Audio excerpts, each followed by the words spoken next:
YG 엔터, YG 엔터고요. YG 엔터 이 종목 확실하게 말씀드립니다. 단기적인 악재 때문에 단기적으로만 안 좋을 거예요. 단기적으로, 단기적으로만 안 좋을 거고요. 뭐 지금 승리 관련된 이슈, 물론 이거는 허위 사실이라고 뭐 얘기가 나왔고 이제 강력 대응하겠다라는 부분은 있지만 사실 이런 어쨌든 안 좋은 얘기가 나오면 이제 관련 주가는 당연히 좀 부정적일 수밖에 없고요. 그래서 그렇죠. 그런 부분에서 단기적인 악재라고 보시면 좋을 것 같고요. 사실은 이거는 뭐 정말로 끝까지 가봐야 뭐 아는 거예요. 사실은 뭐 지금은 아니었지만 나중에 뭐 이상한 또 추가적인 뭔가가 생길 수도 있는 거고 아직까지는 진행 중인 부분이기 때문에 변수들을 좀 생각을 하셔가지고 단기적으로는 조금 정리를 해보시는 방향으로 접근해 보시면 좋을 것 같고요. 중장기적으로는 좋습니다. 일단 YG엔터 같은 경우는 음원 부분에서 매출 비중이 굉장히 잘 나오고 있고요. 작년부터 그런 부분에서 성장 확대가 기대가 되고 있어요. 그래서 그런 부분들에서 중장기적으로 좀 매력도가 있고요. 또 사업 다각화 관련된 부분들 그리고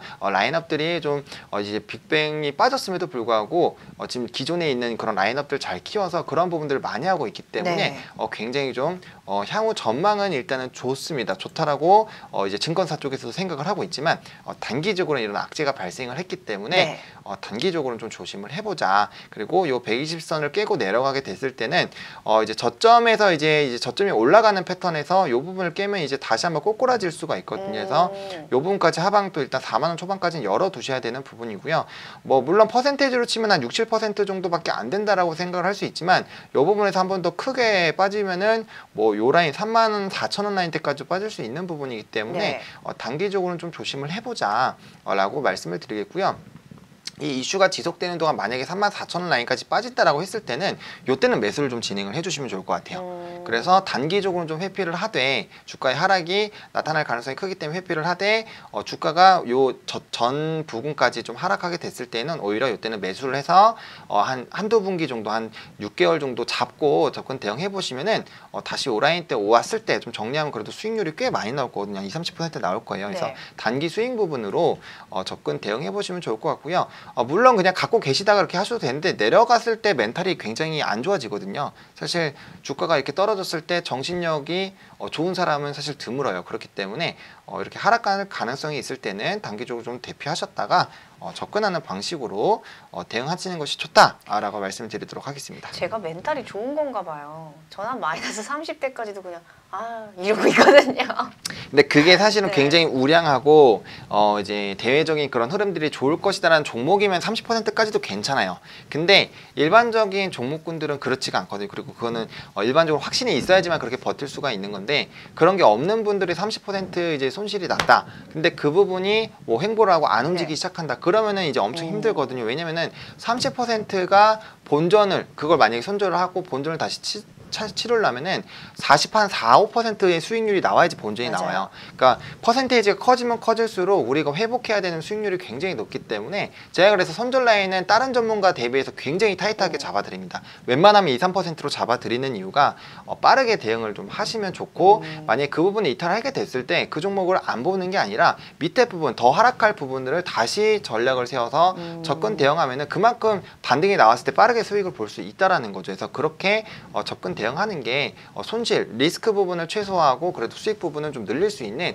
그런 비법이니까요. 관련된 부분을 좀 잘 활용해 보시면 좋겠다. 그래서 오늘 위계 종목 말하기 전에 설마 오르면 또 가슴이 아플 뻔했는데 다행스럽게도 잘 진행이 돼서 기쁩니다. 아니 이게 왜냐면 저도 궁금한 게 사실 이게 121선 지지 여부를 확인하고 팔더라도 팔아야 되지 않을까. 지금 이거 악재 터져나와서 지금 3거래 연속 내렸어요. 근데 이게 121선을 지지를 받고 다시 얘가 쭉 빠졌네. 아니 근데 뭐 이거 같다 뭘 이러면서 다시 올라갈 수도 있잖아요. 뭐 다른 가수들도 있는데 이러면서. 그렇죠. 이게 지지를 받고 이제 그 부분으로 들어가면은 사실 이제 차트 분석을 좀 강하게 들어가야 되는데 오늘 뭐 좀 이제 이벤트성으로 한번 설명을 드릴게요. 최근 3일에 주가가 하락하는데 이제 우리가 이 차트를 볼 때 시가, 고가, 저가, 종가 이게 나와 있는데 이런 부분들 좀 그냥 광가고 보시는 게 많아요. 그냥 봉이야 이렇게 생겼다 이건데 지금 보시면 이 부분에서 이미 한번 악재라고 생각을 해서 저가가 이제 마이너스 8%까지 갔다가 종가가 4%까지 올라왔잖아요. 그러면은 이 부분은 이제 이때 주가가 상승할 때 있었던 그런 이슈 때문에 억지로 좀 끌어올린 거예요. 근데 다음 거래일에 일단 돌기 패턴이 나오면 사실 이제 추세의 확실한 변화라고 보통 인식하는 것 경우가 많고 하락 부분에서 나오면 사실 좋지 않은 징조잖아요. 그래서 그런 부분 고점에서 또 나왔던 부분이기 때문에 좋지 않은 시그널인데 요것도 보시면은 저가에 내렸다가 올라왔어요. 근데 이 위치가 요 저가보다는 아래였잖아요. 근데 오늘장에서 보시면요. 이게 저가가 요 저가까지 내려왔거든요. 네. 근데 꽉 찬 봉이잖아요. 네. 그러면은 이거는 이제 점점 인식이 안 좋아진다라는 거죠. 그래서 오늘장에서는 요까지 볼 필요도 없이 일단 이런 시그널이 나왔을 때 일단 대피를 하셔야 되는 게 맞고요. 네. 저는 좀 의미 있게 본 게 120선보다는 사실은 저는 이걸 전날 골랐기 때문에 네. 21선을 하향 돌파하느냐 안 하느냐의 여부인데 사실 두 거래 연달아 좀 돌파를 했었던 부분들이 있어서 네. 좀 위험하겠다라는 부분들로 생각을 좀 했습니다. 그래서 이런 단기적인 봉 패턴을 봤을 때는 이 부분을 찍고 물론 조금 반등 나올 수 있지만은 이런 악재가 안 좋은 게 단 하나라도 나오면 뭐 마약이나 이런 부분들이기 때문에 하나라도 나오면 단기적인 또 추가적인 급락이 나와줄 수 있기 때문에 이런 시점에서 굳이 들고 있을 필요는 없다. 그리고 단기적으로 대피했다가 아랫부분에 다시 매수를 하면 되기 때문에 만약에 오늘장에서 지금 3% 정도 손실인데 밑에서 일단 정리를 하고 3%또 아래에서 만약에 매수를 하게 되면은 단기적으로 반등만 나와도 이 회복하는 속도가 훨씬 빠르거든요. 그래서 그런 부분들로 좀 체크를 해보시면 굉장히 좋고요. 매수 단가가 네. 높을 때보다 낮을 때가 우리가 의사결정하기가 훨씬 편합니다. 네. 같은 마이너스 %여도 매수 단가가 훨씬 낮은 게 좋기 때문에 그러한 부분들로 좀 생각 대응해 보시면 좋겠다라고 제가 설명을 드리도록 하겠습니다.